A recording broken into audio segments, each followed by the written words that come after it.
ಒಂದು ದಿನ ನಮ್ಮ ಹೀರೋ ತಂಗಿ ಮೇಲೆ ಒಂದು ದೊಡ್ಡ ಈವಿಲ್ ಸ್ಪಿರಿಟ್ ಅಟ್ಯಾಕ್ ಮಾಡುತ್ತೆ. ನಾರ್ಮಲ್ ಆಗಿರೋ ಜೀವನ ನಡೆಸ್ತಿರೋ ನಮ್ಮ ಹೀರೋಗೆ ಅವನು ಚಿಕ್ಕವಾಗಿದ್ದಾಗ ಒಂದು ಸ್ಮಾಲ್ ಇನ್ಸಿಡೆಂಟ್ ನಡೆಯುತ್ತೆ. ಆವತ್ತಿಂದ ದೊಡ್ಡ ದೊಡ್ಡ ಮಾನ್ಸ್ಟರ್ಸ್ ಹಾಗೆ ಸತ್ತೋಗಿರೋ ಅವರ ಆತ್ಮಗಳು ಕಾಣಿಸ್ತಿರ್ತವೆ. ಇವನ ಲೈಫ್ ಹೀಗೆ ನಡೀತಿರುವಾಗ ಒಂದು ದಿನ ಸೌಲ್ ರೀಪರ್ ಅನ್ನೋ ಒಂದು ಹುಡುಗಿ ಕಾಣಿಸ್ತಾಳೆ. ಆವತ್ತಿಂದ ನಮ್ಮ ಹೀರೋ ಲೈಫ್ ಹೇಗೆ ಟರ್ನ್ ಆಯ್ತು, ಬೇರೆ ಯಾರೋ ಸಾಯಿಸ್ಬಿಡ್ಬೇಕು ಅಂತ ನೋಡ್ತಾ ಇರೋಂದು ಆತ್ಮ ನಮ್ಮ ಹೀರೋನ ಹುಡುಕೊಂಡು ಯಾಕೆ ಬಂತು ಅಂತ ಈ ವಿಡಿಯೋದಲ್ಲಿ ನೋಡೋಣ. ಅಂದಂಗೆ ಮೂವಿ ಹೆಸರು ಬ್ಲೀಚ್ ಅಂತ 2018 ನಲ್ಲಿ ರಿಲೀಸ್ ಆಗಿರೋದು. ಇನ್ನ ಮೂವಿನ ಸ್ಟಾರ್ಟ್ ಮಾಡೋದಕ್ಕೆ ಮೊದಲು ನಮ್ಮ ಕಡೆಯಿಂದ ಒಂದು ಚಿಕ್ಕ ರಿಕ್ವೆಸ್ಟ್, ಬೇರೆ ಯೂಟ್ಯೂಬರ್ಸ್ ಎಕ್ಸ್ಪ್ಲೇನ್ ಮಾಡದೇ ಇರೋ ಮೂವೀಸ್ ನ ನಾವು ಎಕ್ಸ್ಪ್ಲೇನ್ ಮಾಡ್ತೀವಿ. ಆ ಮೂವೀಸ್ ನೀವು ಮಿಸ್ ಮಾಡ್ದಿರಾ ನೋಡ್ಬೇಕಂತ ಅನ್ಕೊಂಡಿದ್ರೆ ನಮ್ಮ ಚಾನಲ್ ನ ಸಬ್ಸ್ಕ್ರೈಬ್ ಮಾಡಿ. ಸಬ್ಸ್ಕ್ರೈಬ್ ಮಾಡಿದ್ದೀರಲ್ವಾ, ಡನ್. ಇನ್ನ ಮೂವಿ ಕಡೆ ಹೋಗೋಣ. ಮೂವಿ ಓಪನಿಂಗ್ ಸೀನ್ ಅಲ್ಲೇ ನಮ್ಮ ಹೀರೋ ಆಗಿರೋ ಹಿಚಿಗೋ ತನ್ನ ತಾಯಿ ಜೊತೆ ಸೇರ್ಕೊಂಡು ನಡ್ಕೊಂಡು ಬರ್ತಿರ್ತಾನೆ. ಜೋರಾಗಿ ಮಳೆ ಬೀಳ್ತಿದ್ರೆ ಒಂದು ಪ್ಲೇಸ್ ಅಲ್ಲಿ ಮಾತ್ರ ಒಂದು ಚಿಕ್ಕ ಹುಡುಗಿ ಒಬ್ಳೆ ನಿಂತ್ಕೊಂಡಿರೋದನ್ನ ಹಿಚಿಗೋ ನೋಡ್ತಾನೆ. ಅಮ್ಮ, ಆ ಚಿಕ್ಕ ಹುಡುಗಿ ಮಳೆಯಲ್ಲಿ ನೆನೀತಾ ಇದ್ದಾಳೆ, ನನ್ನ ಹತ್ರ ಇರೋ ಛತ್ರಿನ ಆ ಹುಡುಗಿಗೆ ಕೊಟ್ಬರ್ತೀನಿ ಅಂತ ಹಿಚಿಗೋ ಓಡೋಗ್ತಾ ಇದ್ರೆ ತಾಯಿ ತನ್ನ ಮಗುನ ಎಲ್ಲಿಗೂ ಹೋಗ್ಬೇಡ, ನನ್ನ ಹತ್ರನೇ ಇರೋ ಅಂತ ಎಷ್ಟೇ ಹೇಳ್ತಾ ಇದ್ರು ಹಿಚಿಗೋ ಅಲ್ಲಿಂದ ಓಡೋಗ್ತಾನೆ ಆ ಹುಡುಗಿ ಹತ್ರಕ್ಕೆ. ಅಷ್ಟರವರೆಗೂ ಆ ಚಿಕ್ಕ ಹುಡುಗಿ ತನ್ನೊಳಗೆ ತಾನೇ ಮಾತಾಡ್ಕೊಂತ ಇರ್ತಾಳೆ. ಹಿಚಿಗೋ ಅಲ್ಲಿಗೆ ಬಂದಿದ್ದೆ ಆ ಚಿಕ್ಕ ಹುಡುಗಿ ಸಡನ್ ಆಗಿ ಹಿಚಿಗೋ ಕಡೆ ತಿರುಗಿ ನೋಡಿದಾಗ ಹಿಚಿಗೋ ಆ ಚಿಕ್ಕ ಹುಡುಗಿ ಫೇಸ್ ನ ನೋಡಿ ತುಂಬಾ ಭಯ ಬಿದ್ದು ಕಣ್ ತಿರುಗಿ ಕೆಳಗಡೆಗೆ ಬಿದ್ದೋಗ್ಬಿಡ್ತಾನೆ. ನೆಕ್ಸ್ಟ್ ಅವನಿಗೆ ಎಚ್ಚರಿಕೆ ಆಗಿ ನೋಡಿದಾಗ ತನ್ನ ತಾಯಿಗೆ ತುಂಬಾ ಗಾಯಗಳಾಗಿರ್ತವೆ, ಹಾಗೆ ಸತ್ತೋಗೋ ಸ್ಟೇಜ್ ಅಲ್ಲಿ ಇರ್ತಾಳೆ. ನಂತರ ಸೀನ್ ಇಲ್ಲಿಗೆ ಕಟ್ ಆಗಿ 12 ವರ್ಷ ಆದ್ಮೇಲೆ ನಮ್ಮ ಹೀರೋ ಒಬ್ಬ ಟೀನೇಜರ್ ಆಗಿರೋ ಹಾಗೆ ತೋರಿಸ್ತಾರೆ. ಹಿಚಿಗೋ ಅಲ್ಲಿರೋ 3 ವ್ಯಕ್ತಿಗಳನ್ನ ಹೊಡಿತಿರ್ತಾನೆ. ಇಲ್ಲಿ ವಿಚಿತ್ರ ಏನಪ್ಪಾ ಅಂದ್ರೆ ಆ 3 ವ್ಯಕ್ತಿಗಳಿಗೆ ಇವನ್ ಯಾಕೆ ನಮ್ಮನ್ನ ಹೊಡಿತಿದ್ದಾನೆ ಅಂತ ಗೊತ್ತಿರೋದಿಲ್ಲ. ಲೇ ಸ್ವಾಮಿ, ನಾವೇನೋ ತಪ್ಪು ಮಾಡಿದೀವಿ, ನಮ್ಮನ್ನ ಯಾಕೆ ಹೊಡಿತಿದ್ಯಾ ಅಂತ ಕೇಳಿದಾಗ ಆವಾಗ ನಮ್ಮ ಹೀರೋ, ನೀವು ಜೋರಾಗಿ ಸ್ಕೇಟಿಂಗ್ ಮಾಡ್ಕೊಂಡ್ ಬಂದು ಒಬ್ಬ ಹುಡುಗನ ಕೈಯಲ್ಲಿರೋ ಒಂದು ಫ್ಲವರ್ಸ್ ನ ಕೆಳಗಡೆಗೆ ಬೀಳ್ಸ್ಬಿಟ್ಟಿದ್ದೀರಾ, ಅದಕ್ಕೆ ನಾನು ನಿಮ್ಮನ್ನ ಹೊಡಿತಾ ಇದ್ದೀನಿ, ಆ ಹುಡುಗನಿಗೆ ಸಾರಿ ಕೇಳಿ ಅಂತ ಹೇಳ್ತಾನೆ. ಇಲ್ಲಿ ಇನ್ನೊಂದು ಸಸ್ಪೆನ್ಸ್ ಏನಪ್ಪಾ ಅಂದ್ರೆ ಅಲ್ಲಿರೋ 3 ವ್ಯಕ್ತಿಗಳಿಗೆ ಆ ಹುಡುಗ ಎಲ್ಲಿದ್ದಾನೆ ಅಂತ ಕಾಣ್ತಿರೋದಿಲ್ಲ. ಅದಕ್ಕೆ ಆ 3 ನಮ್ಮ ಹೀರೋ ಕಡೆ ನೋಡ್ಕೊಂಡು ಸಾರಿ ಕೇಳಿದಾಗ ನಮ್ಮ ಹೀರೋ ಯಾರು ಇಲ್ದೇ ಇರೋ ಒಂದು ಪ್ಲೇಸ್ ಕಡೆ ಕೈ ತೋರಿಸಿ ನನಗಲ್ಲ ಆ ಹುಡುಗನ್ಗೆ ಸಾರಿ ಕೇಳಿ ಅಂತ ಹೇಳ್ತಾನೆ. ಫಸ್ಟ್ ಇವನ್ ಕಡೆಯಿಂದ ತಪ್ಸ್ಕೊಂಡ್ಬಿಟ್ರೆ ಸಾಕು ಅಂತ ಅವನ ಕೈ ತೋರಿಸಿರೋ ಕಡೆನೆ ಅವರು ಸಾರಿ ಕೇಳ್ಬಿಟ್ಟು ಅಲ್ಲಿಂದ ಓಡೋಗ್ಬಿಡ್ತಾರೆ. ಇವಾಗ ನಮ್ಗೆ ನಿಜ ಗೊತ್ತಾಗುತ್ತೆ. ಆಕ್ಚುಲಿ ಏನಪ್ಪಾ ಅಂದ್ರೆ ನಮ್ಮ ಹೀರೋಗೆ ಚಿಕ್ಕವಾಗಿಂದ ಆ ಇನ್ಸಿಡೆಂಟ್ ನಡೆದಿರುತ್ತಲ್ವಾ, ಆವತ್ತಿನಿಂದ ಸತ್ತೋಗಿರೋ ಆತ್ಮಗಳು ಕಾಣಿಸ್ತಿರ್ತವೆ. ಒಂದು ಚಿಕ್ಕ ಮಗು ಆತ್ಮ ಅಲ್ಲಿ ನಿಂತ್ಕೊಂಡಿರುವಾಗ ನಮ್ಮ ಹೀರೋ ಆತ್ಮ ಹತ್ರಕ್ಕೆ ಹೋಗ್ಬಿಟ್ಟು, ನೀನು ಸ್ವರ್ಗಕ್ಕೆ ಹೋಗ್ಬೇಕಾಗಿರೋ ಒಂದು ಟೈಮ್ ಬಂದೈತೆ, ನೀನು ಈ ಭೂಮಿಯಲ್ಲಿ ಇರಬಾರ್ದು ಅಂತ ಹೇಳ್ತಿರುವಾಗ ಆ 3 ವ್ಯಕ್ತಿಗಳಲ್ಲಿ ಒಬ್ಬ ವ್ಯಕ್ತಿ ಹಿಂದಕ್ಕೆ ಬಂದು ನಮ್ಮ ಹೀರೋಗೆ ಹೊಡಿಯೋದಕ್ಕೆ ನೋಡ್ತಾನೆ. ಸರಿಯಾಗಿ ಅದೇ ಟೈಮ್ಗೆ ನಮ್ಮ ಹೀರೋ ಬೆಸ್ಟ್ ಫ್ರೆಂಡ್ ಆಗಿರೋ ಶೇಡ್ ಅಲ್ಲಿಗೆ ಬಂದು ಆ ರೌಡಿ ವ್ಯಕ್ತಿನ ಹೊಡೆದ್ಬಿಟ್ಟು ನಮ್ಮ ಹೀರೋನ ಕಾಪಾಡ್ತಾನೆ. ನಂತರ ಹಿಚಿಗೋ ತನ್ನ ಮನೆಗೆ ಬರ್ತಾನೆ. ಸಡನ್ ಆಗಿ ಹಿಂದ್ಗಡೆಯಿಂದ ಅವರ ಫಾದರ್ ಬಂದು ನಮ್ಮ ಹೀರೋ ಕತ್ತನ್ನ ಹಿಡ್ಕೊಂಡು ಯಾಕೋ ಇಷ್ಟು ಲೇಟ್ ಆಗಿ ಬಂದಿದ್ದು ಅಂತ ಕೇಳ್ತಾನೆ. ಅಪ್ಪ, ಇನ್ನ 7 ಗಂಟೆನೆ ಆಗಿರೋದು, ದಾರಿಯಲ್ಲಿ ಬರೋವಾಗ ಒಬ್ಬ ಚಿಕ್ಕ ಹುಡುಗನ ಆತ್ಮ ಕಾಣಿಸ್ತು, ಆ ಚಿಕ್ಕ ಹುಡುಗನನ್ನ ಸ್ವರ್ಗಕ್ಕೆ ಕಳಿಸಿ ಬರೋತಷ್ಟಿಗೆ ಇಷ್ಟು ಲೇಟ್ ಆಯ್ತು ಅಂತ ಹೇಳ್ತಾನೆ. ನಮ್ಮ ಹೀರೋಗೆ ಇಬ್ರು ತಂಗಿಯರು ಇರ್ತಾರೆ, ಅವರು ಟ್ವಿನ್ಸ್. ಸ್ವಲ್ಪ ಹೊತ್ತು ತಂಗಿಯರ ಹತ್ರ ಮಾತಾಡಿ ತನ್ನ ರೂಮ್ಗೆ ಹೋಗ್ತಾನೆ. ಹೀರೋಗೆ ಸ್ವಲ್ಪ ಡೌಟ್ ಬರುತ್ತೆ, ಈ ರೂಮ್ ಅಲ್ಲಿ ನಾನ್ ಬಿಟ್ಟು ಇನ್ನೊಬ್ರು ಯಾರೋ ಇದ್ದಾರೆ ಅಂತ. ಹಿಂದಕ್ಕೆ ತಿರುಗಿ ನೋಡಿದಾಗ ಅಲ್ಲೊಂದು ಹುಡುಗಿ ಸಮುರಾಯ್ ಬಟ್ಟೆಗಳನ್ನ ಹಾಕೊಂಡು ನಿಂತ್ಕೊಂಡಿರ್ತಾಳೆ. ನನ್ನ ಮನೆಯಲ್ಲಿರೋ ನನ್ನ ತಂದೆಗೆ ಯಾರಿಗೂ ಗೊತ್ತಿಲ್ದಿರ ಈ ರೂಮ್ಗೆ ಬಂದಿದ್ದಾಳೆ ಅಂದ್ರೆ ಇದು ಯಾವ್ದೋ ಒಂದು ಆತ್ಮ ಆಗಿರ್ಬೇಕು. ಹೇ ಹುಡುಗಿ, ಯಾವ ಇಯರ್ ಅಲ್ಲಿ ನೀನ್ ಸತ್ತೋಗಿರೋದು ಅಂತ ಕೇಳ್ತಾನೆ. ಆ ಹುಡುಗಿ ನಮ್ಮ ಹೀರೋ ಕೇಳಿರೋ ಒಂದು ಕ್ವಶನ್ ನ ಕೇಳಿ ಶಾಕ್ ಆಗಿ, ನಾನ್ ನಿನಗೆ ಕಾಣ್ತಾ ಇದ್ದೀನ ಅಂತ ಆ ಹುಡುಗಿ ಹತ್ರ ಇರೋ ಒಂದು ಆಯುಧನ ಎತ್ಕೊಂಡು ನಮ್ಮ ಹೀರೋ ಕತ್ತಿಗೆ ಹಿಡ್ತಾಳೆ. ಬಟ್ ನಂತರ ನಮ್ಗೆ ಗೊತ್ತಾಗುತ್ತೆ ಆ ಹುಡುಗಿ ನಮ್ಮ ಹೀರೋ ಮೇಲೆ ಅಟ್ಯಾಕ್ ಮಾಡೋದಕ್ಕೆ ನೋಡಿಲ್ಲ, ನಮ್ಮ ಹೀರೋ ಹಿಂದ್ಗಡೆ ಇರೋ ಒಂದು ಈವಿಲ್ ಸ್ಪಿರಿಟ್ ಮೇಲೆ ಅಟ್ಯಾಕ್ ಮಾಡೋದಕ್ಕೆ ತೆಗೆದಿದ್ದಾಳೆ ಅಂತ. ಇವಾಗ ನಮ್ಗೆ ನಿಜ ಗೊತ್ತಾಗುತ್ತೆ. ಆ ಹುಡುಗಿ ಹೆಸರು ರುಕಿಯಾ ಅಂತ. ಆಕ್ಚುಲಿ ಹೇಳ್ಬೇಕಂದ್ರೆ ಅವರನ್ನ ಸೋಲ್ ರೀಪರ್ ಅಂತ ಕರಿತೀವಿ. ಇವರು ಸತ್ತೋದ್ಮೇಲೆ ನರಕಕ್ಕೂ ಹೋಗಿರೋದಿಲ್ಲ, ಇದ್ ಕಡೆ ಸ್ವರ್ಗಕ್ಕೂ ಬಂದಿರೋದಿಲ್ಲ, ಭೂಮಿಯಲ್ಲೇ ಉಳ್ಕೊಂಡ್ಬಿಟ್ಟು ಈವಿಲ್ ಸ್ಪಿರಿಟ್ ಗಳು ಭೂಮಿ ಮೇಲೆ ಇರೋ ಅಮಾಯಕ ಪ್ರಜೆಗಳ ಮೇಲೆ ಅಟ್ಯಾಕ್ ಮಾಡೋದಕ್ಕೆ ಬಂದಾಗ ಆ ಈವಿಲ್ ಸ್ಪಿರಿಟ್ ಗಳನ್ನ ಇವರು ನಾಶ ಮಾಡ್ತಿರ್ತಾರೆ. ಅದಕ್ಕೆ ಇವರನ್ನ ಸೋಲ್ ರೀಪರ್ಸ್ ಅಂತ ಕರೀತಾರೆ. ರುಕಿಯಾಗೆ ಸ್ವಲ್ಪ ಮ್ಯಾಜಿಕಲ್ ಪವರ್ಸ್ ಇರ್ತವೆ. ಆ ಮ್ಯಾಜಿಕಲ್ ಪವರ್ಸ್ ನ ಯೂಸ್ ಮಾಡ್ಕೊಂಡು ಈವಿಲ್ ಸ್ಪಿರಿಟ್ ನ ಅವರ ಮ್ಯಾಜಿಕಲ್ ಪ್ರಪಂಚದಲ್ಲಿ ಬಂದಿಯಾಗಿ ಮಾಡ್ತಾಳೆ. ನಮ್ಮ ಹೀರೋ ರುಕಿಯಾಗೆ ಇರೋ ಒಂದು ಮ್ಯಾಜಿಕಲ್ ಪವರ್ಸ್ ನ ನೋಡ್ಬಿಟ್ಟು ಇದ್ಯಾವ್ದೋ ಮ್ಯಾಜಿಕಲ್ ಪವರ್ಸ್ ಇರೋ ಒಂದು ಆತ್ಮ ಆಗಿರ್ಬೇಕು ಅಂತ ಅನ್ಕೊಂತಾನೆ. ಹೇ ಹುಡುಗಿ, ನೀನ್ ಯಾರು, ನಿನಗೆ ಮ್ಯಾಜಿಕಲ್ ಪವರ್ಸ್ ಎಲ್ಲ ಇದಾವಲ್ಲ, ಈ ಭೂಮಿ ಮೇಲೆ ನೀನ್ ಏನ್ ಮಾಡ್ತಿದೀಯ ಅಂತ ಕೇಳ್ತಾನೆ. ನಮ್ಮ ಹೀರೋ ಪ್ರಶ್ನೆಗಳ ಮೇಲೆ ಪ್ರಶ್ನೆಗಳು ಹಾಕೋದ್ರಿಂದ ರುಕಿಯಾಗೆ ತುಂಬಾ ಕೋಪ ಬಂದು ತನ್ನ ಮ್ಯಾಜಿಕಲ್ ಪವರ್ಸ್ ನ ಯೂಸ್ ಮಾಡಿ ನಮ್ಮ ಹೀರೋ ಕೈಗಳನ್ನ ಕಟಾಕ್ ಬಿಡ್ತಾಳೆ. ನಾನೊಂದು ಆತ್ಮ ಅಲ್ಲ, ನಾನೊಂದು ಸೋಲ್ ರೀಪರ್, ನನ್ನ ಹೆಸರು ರುಕಿಯಾ ಅಂತ ಹೀಗೆ ಪರಿಚಯ ಮಾಡ್ಕೊಂತ ಇರುವಾಗ ಕೆಳಗಡೆಯಿಂದ ನಮ್ಮ ಹೀರೋ ತಂಗಿ ಜೋರಾಗಿ ಕೂಗಿರೋ ಶಬ್ದ ಬರುತ್ತೆ. ನನ್ನ ತಂಗಿಗೆ ಏನಾಯ್ತು ಅಂತ ಕೈಗಳಿಗೆ ಕಟ್ಟಾಕಿರೋ ಒಂದು ಮ್ಯಾಜಿಕಲ್ ಪವರ್ಸ್ ನ ಬಿಚ್ಕೊಂಡು ನಮ್ಮ ಹೀರೋ ಕೆಳಗಡೆಗೆ ಓಡೋಗ್ಬಿಡ್ತಾನೆ. ಇದನ್ನ ನೋಡಿ ರುಕಿಯಾ ಸ್ವಲ್ಪ ಶಾಕ್ ಆಗ್ತಾಳೆ. ನಾನು ಮ್ಯಾಜಿಕಲ್ ಪವರ್ಸ್ ನ ಯೂಸ್ ಮಾಡಿ ಕಟ್ಟಾಕಿದ್ರೆ ಇವನು ಇಷ್ಟೊಂದು ಈಸಿಯಾಗಿ ಅದನ್ನ ಹೇಗೆ ಬಿಡಿಸ್ಕೊಂಡ ಅಂತ ರುಕಿಯಾ ತನ್ನ ಮನ್ಸಲ್ಲೇ ಅನ್ಕೊಂತಾಳೆ. ಇವನ ಸೋಲು ತುಂಬಾ ಪವರ್ಫುಲ್ ಆಗಿರ್ಬೇಕು ಅಂತ. ನಮ್ಮ ಹೀರೋ ತನ್ನ ತಂಗಿಗೆ ಏನಾಯ್ತು ಅಂತ ಕೆಳಗಡೆಗೆ ಬಂದಾಗ ಸಡನ್ ಆಗಿ ಒಂದು ಈವಿಲ್ ಸ್ಪಿರಿಟ್ ಮಾನ್ಸ್ಟರ್ ಅವರ ಮನೆ ಗೋಡೆನ ಹೊಡೆದಾಕ್ಬಿಟ್ಟು ತನ್ನ ತಂಗಿನ ಎತ್ಕೊಂಡು ಹೊರಟೋಗ್ಬಿಡುತ್ತೆ. ನಮ್ಮ ಹೀರೋ ತನ್ನ ತಂಗಿನ ಕಾಪಾಡ್ಕೋಬೇಕು ಅಂತ ಆಚೆಗಡೆಗೆ ಬಂದು ಕೈಯಲ್ಲಿ ಒಂದು ಬ್ಯಾಟ್ ನ ಹಿಡ್ಕೊಂಡು ಆ ಈವಿಲ್ ಮಾನ್ಸ್ಟರ್ ಜೊತೆ ಫೈಟ್ ಮಾಡೋದಕ್ಕಂತ ಹೋಗ್ತಾನೆ. ಆದ್ರೆ ಈವಿಲ್ ಮಾನ್ಸ್ಟರ್ ಈಸಿಯಾಗಿ ನಮ್ಮ ಹೀರೋನ ಹೊಡೆದಾಕ್ಬಿಡುತ್ತೆ. ಸರಿಯಾಗಿ ಅದೇ ಟೈಮ್ಗೆ ರುಕಿಯಾ ಅಲ್ಲಿಗೆ ಬಂದು ತನ್ನ ಖಡ್ಗದಿಂದ ಆ ಮಾನ್ಸ್ಟರ್ ಕೈಗೆ ಅಟ್ಯಾಕ್ ಮಾಡೋದ್ರಿಂದ ಅದರಿಗೆ ನೋವಾಗಿ ನಮ್ಮ ಹೀರೋ ತಂಗಿನ ಕೆಳಗಡೆಗೆ ಬಿಟ್ಬಿಡುತ್ತೆ. ಸರಿಯಾಗಿ ಅದೇ ಟೈಮ್ಗೆ ನಮ್ಮ ಹೀರೋ ತುಂಬಾ ಕಷ್ಟಪಟ್ಟು ಆ ಪ್ಲೇಸ್ಗೆ ಬಂದು ತನ್ನ ತಂಗಿನ ಹಿಡ್ಕೊಂತಾನೆ. ನಾನು ರುಕಿಯಾಗೆ ಹೆಲ್ಪ್ ಮಾಡೋದಕ್ಕೆ ಹೋಗ್ಬೇಕು ಅಂತ ತನ್ನ ತಂಗಿನ ಒಂದು ಕಾರ್ ಹತ್ರ ಬಚ್ಚಿಕ್ಕಿ ರುಕಿಯಾಗೆ ಸಹಾಯ ಮಾಡೋದಕ್ಕಂತ ಹೋಗ್ತಾನೆ. ನೀನು ಇಂತ ಈವಿಲ್ ಮಾನ್ಸ್ಟರ್ ನ ನೋಡ್ತಿದೀಯ ಅಂದ್ರೆ ನಿನ್ನ ಸೋಲು ತುಂಬಾ ಪವರ್ಫುಲ್ ಆಗಿರ್ಬೇಕು. ನಿನ್ನಂತ ಆತ್ಮಗಳಲ್ಲಿರೋ ಒಂದು ಪವರ್ಸ್ ನ ಹೇಳ್ಕೊಳ್ಳೋದಕ್ಕಂತಾನೆ ಇಂತ ಮಾನ್ಸ್ಟರ್ಸ್ ಇಲ್ಲಿಗೆ ಬರ್ತಿದಾವೆ ಅಂತ ರುಕಿಯಾ ನಮ್ಮ ಹೀರೋಗೆ ಹೇಳ್ತಾಳೆ. ಅದೇ ಟೈಮ್ಗೆ ಆ ಮಾನ್ಸ್ಟರ್ ನಮ್ಮ ಹೀರೋ ಕಡೆ ನೋಡ್ಬಿಟ್ಟು ದೊಡ್ಡ ಫೇಸ್ ಹಾಕೊಂಡು ಅವನ ಮೇಲೆ ಅಟ್ಯಾಕ್ ಮಾಡೋದಕ್ಕಂತ ಬರುತ್ತೆ. ರುಕಿಯಾ ತನ್ನ ಖಡ್ಗದಿಂದ ಅದರ ಬಾಯಿ ಒಳಗಡೆಗೆ ಹೋಗಿ ಆ ಮಾನ್ಸ್ಟರ್ ಮೇಲೆ ಅಟ್ಯಾಕ್ ಮಾಡಿ ನಮ್ಮ ಹೀರೋನ ಕಾಪಾಡ್ತಾಳೆ. ಸ್ವಲ್ಪ ಹೊತ್ತು ಫೈಟಿಂಗ್ ಆದ್ಮೇಲೆ ಆ ಮಾನ್ಸ್ಟರ್ ಆ ಹುಡುಗಿನ ಹಿಡ್ಕೊಂಡು ರುಕಿಯಾ ಬಾಡಿಯಲ್ಲಿರೋದು ಮ್ಯಾಜಿಕಲ್ ಪವರ್ಸ್ ನ ಹೇಳ್ಕೊಂತ ಇರುವಾಗ ರುಕಿಯಾ ತನ್ನ ಮ್ಯಾಜಿಕಲ್ ಪವರ್ಸ್ ನ ಯೂಸ್ ಮಾಡ್ಕೊಂಡು ಮಾನ್ಸ್ಟರ್ ಮೇಲೆ ಅಟ್ಯಾಕ್ ಮಾಡ್ತಾಳೆ. ಮಾನ್ಸ್ಟರ್ ರುಕಿಯಾನ ಕೆಳಗಡೆಗೆ ಎತ್ತಿ ಬಿಸಾಕ್ಬಿಡುತ್ತೆ. ಇದರಿಂದ ರುಕಿಯಾ ಕೈಗೆ ಸ್ವಲ್ಪ ಗಾಯ ಆಗಿರುತ್ತೆ, ಹಾಗೆ ಬಲಹೀನ ಆಗೋಗ್ಬಿಟ್ಟಿರ್ತಾಳೆ. ಇಚಿಗೋ ರುಕಿಯಾ ಹತ್ರ ಹೋದಾಗ ಇಂತ ಈವಿಲ್ ಸ್ಪಿರಿಟ್ ಗಳನ್ನ ನಾಶ ಮಾಡ್ಬೇಕು ಅಂದ್ರೆ ಸೋಲ್ ರೀಪರ್ಸ್ ಕೈಯಲ್ಲಿ ಮಾತ್ರನೇ ಆಗುತ್ತೆ. ಆದ್ರೆ ನನ್ ಕೈಯಲ್ಲಿ ಇವಾಗ ಆಗೋದಿಲ್ಲ. ನನ್ ಕೈಗೆ ತುಂಬಾ ಗಾಯ ಆಗೈತೆ. ಇವಾಗ ಆ ಈವಿಲ್ ನ ನಾಶ ಮಾಡ್ಬೇಕು ಅಂದ್ರೆ ನನ್ನ ಹತ್ರ ಒಂದು ಪ್ಲಾನ್ ಐತೆ. ನನ್ನ ಬಾಡಿಯಲ್ಲಿರೋ ಒಂದು ಮ್ಯಾಜಿಕಲ್ ಪವರ್ಸ್ ನ ನಿನ್ನ ಬಾಡಿಗೆ ಟ್ರಾನ್ಸ್ಫರ್ ಮಾಡ್ತೀನಿ. ನನ್ನ ಪವರ್ಸ್ ನಿನಗೆ ಟ್ರಾನ್ಸ್ಫರ್ ಮಾಡ್ಬೇಕು ಅಂದ್ರೆ ನನ್ನ ಕೈಯಲ್ಲಿರೋ ಒಂದು ಖಡ್ಗನ ನಿನ್ನ ಬಾಡಿಗೆ ಚುಚ್ಚಬೇಕಾಗುತ್ತೆ. ನನ್ನಲ್ಲಿರೋ ಶಕ್ತಿಗಳನ್ನ ನಿನ್ನ ಬಾಡಿಗೆ ಟ್ರಾನ್ಸ್ಫರ್ ಮಾಡ್ಲಾ ಅಂತ ಕೇಳ್ತಾಳೆ. ಹೀರೋ ಸ್ವಲ್ಪ ಭಯದಿಂದ ಆಲೋಚನೆ ಮಾಡ್ತಿರುವಾಗ ಪಕ್ಕದಲ್ಲೇ ಇರೋ ತಂಗಿ ಅಣ್ಣ ನನ್ನನ್ನ ಕಾಪಾಡು ಅಂತ ಕೇಳ್ತಾಳೆ. ತಂಗಿನ ಕಾಪಾಡ್ಕೋಬೇಕು, ಕುಟುಂಬವನ್ನ ಕಾಪಾಡ್ಕೋಬೇಕು ಅನ್ನೋ ಒಂದು ರೀಸನ್ಗೆ ರುಕಿಯಾ ಹೇಳಿರೋ ಒಂದು ಮಾತಿಗೆ ಒಪ್ಕೊಂತಾನೆ. ರುಕಿಯಾ ತನ್ನ ಹತ್ರ ಇರೋ ಒಂದು ಕತ್ತಿನ ನಮ್ಮ ಹೀರೋ ಬಾಡಿಗೆ ಚುಚ್ಚಿದಾಗ ದೊಡ್ಡದಾಗಿ ಒಂದು ಬೆಳಕ್ ಬರುತ್ತೆ. ಇಚಿಗೋ ಇವಾಗ ನೋಡೋದಕ್ಕೆ ಒಬ್ಬ ಸಮುರಾಯ್ ವಾರಿಯರ್ ತರ ಬದಲಾವಣೆ ಆಗೋಗ್ಬಿಟ್ಟಿರ್ತಾನೆ. ಅವನ ಕೈಯಲ್ಲಿ ಒಂದು ದೊಡ್ಡ ಖಡ್ಗನು ಬಂದಿರುತ್ತೆ. ಆಕ್ಚುಲಿ ಹೇಳ್ಬೇಕಂದ್ರೆ ನಮ್ಮ ಹೀರೋಗೆ ಮೊದ್ಲೇ ಸ್ವಲ್ಪ ಪವರ್ಸ್ ಇರ್ತವೆ. ಅದ್ರ ಜೊತೆಗೆ ಸೋಲ್ ರಿವರ್ಸ್ ಪವರ್ ಶಕ್ತಿಗಳು ಹಾಡ್ ಆಗಿರೋದ್ರಿಂದ ನಮ್ಮ ಹೀರೋ ಇವಾಗ ಅನ್ಬೀಟಬಲ್ ಆಗಿ ಕನ್ವರ್ಟ್ ಆಗಿರ್ತಾನೆ. ತನ್ನ ದೇಹದಲ್ಲಿರೋ ಶಕ್ತಿಗಳು ಹಾಗೆ ತನ್ನ ಕೈಯಲ್ಲಿರೋ ಒಂದು ಅದ್ಭುತವಾಗಿರೋ ಒಂದು ಖಡ್ಗನ ಯೂಸ್ ಮಾಡ್ಕೊಂಡು ಒಂದೇ ಒಂದು ಅಟ್ಯಾಕ್ ಇಂದ ಈವಿಲ್ ಸ್ಪಿರಿಟ್ ನ ನಾಶ ಮಾಡಕ್ ಬಿಡ್ತಾನೆ. ನೆಕ್ಸ್ಟ್ ಸೀನ್ ಮಾರನೇ ದಿನ ಬೆಳಗ್ಗೆ ಓಪನ್ ಆಗುತ್ತೆ. ನಮ್ಮ ಹೀರೋ ನಿದ್ದೆಯಿಂದ ಎದ್ದೇಳ್ತಾನೆ. ಓಹ್, ಇದೆಲ್ಲ ನಡೆದಿದ್ದು ಕನ್ಸಲ್ಲ, ನಾನು ನಿಜ ಅನ್ಕೊಂಡ್ಬಿಟ್ಟೆ ಅಂತ ತನ್ನ ಬೆಡ್ರೂಮ್ ಇಂದ ಕೆಳಗಡೆಗೆ ಬಂದು ನೋಡಿದ್ರೆ ಅವರ ಮನೆ ಗೋಡೆ ಹೊಡೆದೋಗ್ಬಿಟ್ಟಿರುತ್ತೆ. ಇಲ್ಲಿ ವಿಚಿತ್ರ ಏನಪ್ಪಾ ಅಂದ್ರೆ ಆ ಗೋಡೆನ ನೋಡ್ಕೊಂಡು ಅವರ ತಂದೆ ಹಾಗೆ ಅವರ ತಂಗಿಯರು ಯಾರೋ ಕುಡ್ಕ ರಾತ್ರಿ ಕುಡ್ಕೊಂಡು ಟ್ರಕ್ ನ ಹಾಕೊಂಡ್ ಬಂದು ಗುದ್ದಿರ್ಬೇಕು ಅಂತ ಅನ್ಕೊಂತಿರ್ತಾರೆ. ನಿಜ ಹೇಳ್ಬೇಕಂದ್ರೆ ರಾತ್ರಿ ಏನ್ ನಡೆದೈತೆ ಅಂತ ಅವರ ತಂಗಿಗೆ ಹಾಗೆ ಅವರ ಫಾದರ್ಗೆ ನೆನಪಿರೋದಿಲ್ಲ. ನಮ್ಮ ಹೀರೋಗೆ ಮಾತ್ರ ನೆನಪಿರುತ್ತೆ.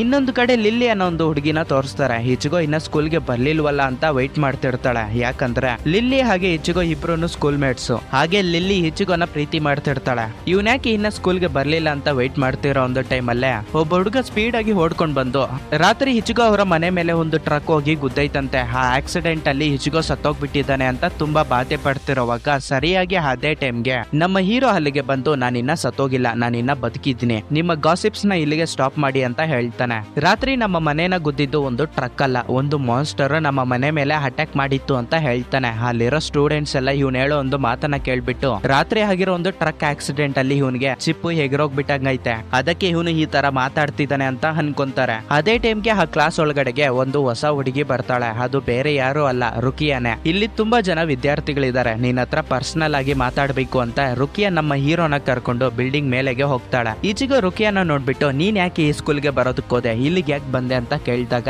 ರಾತ್ರಿ ನನ್ನ ಬಾಡಿಯಲ್ಲಿರೋ ಮ್ಯಾಜಿಕಲ್ ಪವರ್ಸ್ ನಿನ್ನ ಬಾಡಿಗೆ ಟ್ರಾನ್ಸ್ಫರ್ ಮಾಡಿದೀನಿ. ನಿಜ ಹೇಳ್ಬೇಕಂದ್ರೆ ಸೋಲ್ ರಿಪರ್ಸ್ ಅನ್ನೋ ಒಂದು ಸೊಸೈಟಿ ಐತೆ. ಆ ಸೊಸೈಟಿ ಒಳಗಡೆ ನಾನು ಹೋಗ್ಬೇಕು ಅಂದ್ರೆ ನನ್ನ ಬಾಡಿಯಲ್ಲಿ ಮ್ಯಾಜಿಕಲ್ ಪವರ್ಸ್ ಇರ್ಲೇಬೇಕು, ಅದಿಲ್ಲ ಅಂದ್ರೆ ನಾನು ಆ ಸೊಸೈಟಿ ಒಳಗಡೆಗೆ ಹೋಗೋದಕ್ಕಾಗಲ್ಲ ಅಂತ ಹೇಳ್ತಾಳೆ. ನಿನ್ನ ಬಾಡಿಯಲ್ಲಿರೋ ಮ್ಯಾಜಿಕಲ್ ಪವರ್ಸ್ ನನಗೆ ಕೊಟ್ಬಿಟ್ರೆ ನಾನು ಇಲ್ಲಿಂದ ಹೊರಟೋಗ್ಬಿಡ್ತೀನಿ ಅಂತ ರುಕಿಯಾ ತನ್ನ ಕೈಗೆ ಸ್ಪೆಷಲ್ ಗ್ಲೌಸಸ್ ನ ಹಾಕೊಂಡು ಆ ಗ್ಲೌಸ್ ಇಂದ ನಮ್ಮ ಹೀರೋಗೆ ಹೊಡಿತಾಳೆ. ಇದರಿಂದ ಇಚಿಗೋ ಬಾಡಿಯಲ್ಲಿರೋ ಸೋಲ್ ರಿಪರ್ ಆಚೆಗಡೆಗೆ ಬರ್ತಾನೆ. ಅವನ ಹತ್ರ ಇರೋ ಒಂದು ಖಡ್ಗನ ಎತ್ಕೊಂಡು ಇವಳ ಬಾಡಿಗೆ ಚುಚ್ಕೊಂತಾಳೆ. ಆದ್ರೆ ಇಚಿಗೋ ಬಾಡಿಯಲ್ಲಿರೋ ಒಂದು ಮ್ಯಾಜಿಕಲ್ ಪವರ್ಸ್ ಇವಳ ಬಾಡಿಗೆ ಬರೋದಿಲ್ಲ. ಯಾಕಂದ್ರೆ ಅವನು ತುಂಬಾ ವೀಕ್ ಆಗಿರ್ತಾನೆ. ಅವನ ಬಾಡಿಯಲ್ಲಿ ಎನರ್ಜಿ ಅನ್ನೋದೇ ಇರೋದಿಲ್ಲ. ಅವನ ಬಾಡಿಯಲ್ಲಿ ಎನರ್ಜಿ ಇದ್ರೆ ಏನು ಇಲ್ದಿದ್ರೆ ಏನು, ನನಗೆ ಬೇಕಾಗಿರೋದು ಪವರ್ಸ್ ಮಾತ್ರನೇ ಅಂತ ಎನರ್ಜಿ ಏನಾದ್ರೂ ತಗೊಂಡ್ಬಿಟ್ರೆ ಅದೇ ಮ್ಯಾಜಿಕಲ್ ಪವರ್ಸ್. ನಮ್ಮ ಹೀರೋ ಸತ್ತೋಗ್ಬಿಡ್ತಾನೆ. ಅದಕ್ಕೆ ಆ ಹುಡುಗಿ ಆಲೋಚನೆ ಮಾಡಿ ಇದಕ್ಕೆ ನನ್ನ ಹತ್ರ ಒಂದು ಉಪಾಯ ಐತೆ ಇಚಿಗೋ, ಈ ಭೂಮಿಯಲ್ಲಿ ನನಗೆ ಬದಲಾಗಿ ಸೋಲ್ ರಿಪರ್ ಆಗಿ ನೀನೇ ಕೆಲಸ ಮಾಡು.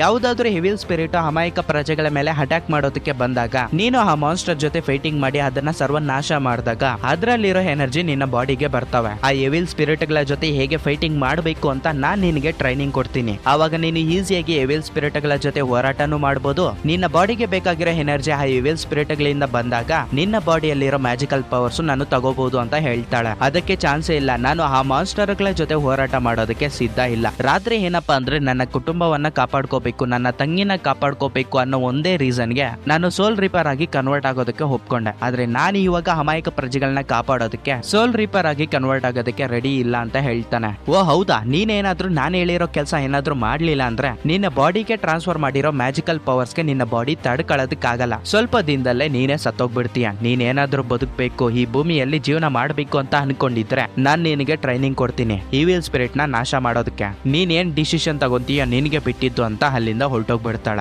ಅವತ್ತು ರಾತ್ರಿ ನಮ್ಮ ಹೀರೋ ತನ್ನ ಮನೆಗೆ ಬರ್ತಾನೆ. ಸರಿಯಾಗಿ ಅದೇ ಟೈಮ್ಗೆ ತಂಗಿ ಅಲ್ಲಿಗೆ ಬಂದು ನನ್ನ ಟೀ ಶರ್ಟ್ ಎಲ್ಲಿಗೋಯ್ತು ಅಂತ ನೀನೇನಾದ್ರೂ ನೋಡ್ದ ಅಣ್ಣ ಅಂತ ಕೇಳ್ತಾಳ. ಇಲ್ಲ, ನಿನ್ ಟೀ ಶರ್ಟ್ ಬಗ್ಗೆ ನನಗೆ ಗೊತ್ತಿಲ್ಲ ಅಂತ ಅವನ ರೂಮ್ಗೆ ಬಂದಾಗ ಕಬೋರ್ಡ್ ಅಲ್ಲಿ ಏನೋ ಶಬ್ದ ಹಾಕ್ತಿರೋ ಹಾಗೆ ಕೇಳಿಸುತ್ತೆ. ನಿಧಾನವಾಗಿ ಬಂದು ಆ ಕಬೋರ್ಡ್ ನ ಓಪನ್ ಮಾಡಿ ನೋಡಿದಾಗ ಆ ಕಬೋರ್ಡ್ ಅಲ್ಲಿ ರುಕಿಯಾ ವೈಟ್ ಟೀ ಶರ್ಟ್ ನ ಹಾಕೊಂಡು ಕುತ್ಕೊಂಡಿರ್ತಾಳೆ. ನೀನು ನನ್ನ ಬಾಡಿಯಲ್ಲಿರೋ ಮ್ಯಾಜಿಕಲ್ ಪವರ್ಸ್ ತಗೊಂಡಿರೋದ್ರಿಂದ ಈ ಭೂಮಿಯಲ್ಲಿ ನಾನು ಎಲ್ಲಿ ಇರ್ಬೇಕು ಅಂತ ನನಗೂ ಗೊತ್ತಿಲ್ಲ. ನನ್ ಬಂದಿರೋ ಒಂದು ಕೆಲಸ ಮುಗಿಯೋವರೆಗೂ ನಾನು ಇದೇ ಪ್ಲೇಸ್ ಅಲ್ಲಿ ಇದೇ ಕಬೋರ್ಡ್ ಅಲ್ಲಿ ನಿನ್ನ ಮನೆಯಲ್ಲೇ ಇರ್ತೀನಿ ಅಂತ ಹೇಳ್ತಾಳೆ. ನಮ್ಮ ಹೀರೋ ಅದಕ್ಕೆ ಚಾನ್ಸೇನೆ ಇಲ್ಲ, ಮೊದ್ಲು ಇಲ್ಲಿಂದ ತೊಲಗು ಅಂತ ಹೇಳ್ತಿರುವಾಗ ಸರಿಯಾಗಿ ಅದೇ ಟೈಮ್ಗೆ ಅವನ ಫಾದರ್ ಅವನ ರೂಮ್ ಒಳಗಡೆಗೆ ಬಂದ್ಬಿಡ್ತಾನೆ. ಗಾಬರಿಯಿಂದ ಕಬೋರ್ಡ್ ಡೋರ್ ನ ಕ್ಲೋಸ್ ಮಾಡಕ್ ಬಿಟ್ಟು, ತಂದೆ ನಿಮ್ಗೆ ಏನ್ ಬೇಕಾಗಿತ್ತು, ನನ್ನ ರೂಮ್ಗೆ ಯಾಕೆ ಬಂದ್ರಿ ಅಂತ ಕೇಳ್ತಾನೆ. ನಿನ್ನ ರೂಮ್ ಅಲ್ಲಿ ಯಾರೋ ಹುಡುಗಿ ಮಾತಾಡ್ತಿರೋ ಒಂದು ಶಬ್ದ ಕೇಳಿಸ್ತು, ಅದಕ್ಕೆ ಯಾರು ಅಂತ ಚೆಕ್ ಮಾಡೋಣ ಅಂತ ಬಂದೆ ಅಂತ ಹೇಳಿದಾಗ, ಚಾಚಾ ಚಾನ್ಸ್ ಇಲ್ಲ, ನನ್ ರೂಮ್ ಅಲ್ಲಿ ಒಂದು ಹುಡುಗಿ ಇರ್ತಾಳ, ನಾನೊಂದು ಸಾಂಗ್ ನ ಹಾಡ್ತಿದ್ದೀನಿ, ಆ ವಾಯ್ಸ್ ನಿನಗೆ ಹುಡುಗಿ ತರ ಕೇಳಿಸಿರ್ಬೇಕು ಅಂತ ನಮ್ಮ ಹೀರೋ ಹೇಳ್ದಾಗ, ಓ ಹೌದಾ, ಹಾಗಾದ್ರೆ ಪಕ್ಕಕ್ಕೆ ಸರಿ ಅಂತ